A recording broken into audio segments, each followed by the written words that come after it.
One nation one election అంటున్నారు, జమిలీ ఎన్నికలు అంటున్నారు. నిజంగా ప్రజాస్వామ్యానికి ఇప్పుడున్న పరిస్థితుల్లో జమిలీ ఎన్నికలు ఎంతవరకు ఫేవర్ చేస్తాయి?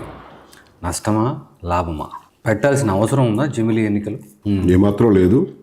అది అసలు కరెక్ట్ కూడా కాదు. దీనివల్ల సమాఖ్య స్ఫూర్తి, ఫెడరలిజం అంటారు కదా, జమిలీ ఎన్నికలు పెట్టడం ద్వారా చెప్పదలుచుకున్నది ఏంటంటే ఇండియా ఇంకా ఫెడరల్ దేశం కాదు, ఇది ఒక యూనిటరీ దేశం అని చెప్పదలుచుకుంటున్నారు. దాన్ని రాష్ట్రాలు రెసిస్ట్ చేయకపోతే మాత్రం ఫెడరలిజం మునిగిపోతుంది. ఇప్పుడు అందులో ఏంటి, రాష్ట్ర ప్రభుత్వం ఎప్పుడైనా పడిపోతే మళ్ళా కేంద్రంలో ఎన్నికలు వచ్చేంత వరకు రాష్ట్రాన్ని కేంద్రం నడిపిస్తుంది, గవర్నర్ రూల్ పెట్టి.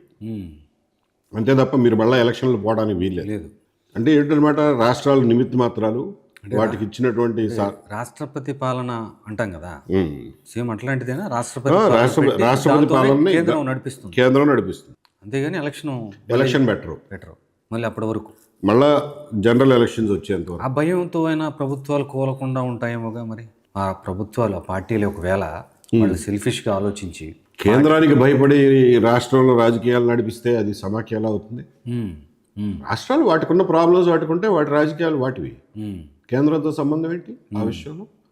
మా రాజకీయాలు మావి, మేము ఉంటామో, పడగొడతామో, పడిపోతామో, మళ్ళీ లేస్తామో, మళ్ళీ ఎలక్షన్కి వెళ్తామో, మళ్ళీ ఎవరిని ఎన్నుకుంటామో అనేది మా ఇష్టం. ఇది ప్రజల ఇష్టం, అక్కడున్న రాష్ట్ర ప్రజల ఇష్టం. సార్, సో ఆ రాష్ట్రాలకున్న కొద్దిపాటి సావరెనిటీని కూడా దెబ్బతీసే చర్య. దీన్ని వ్యతిరేకించాలి, దీన్ని ఖచ్చితంగా రాకుండానే చేయాలి.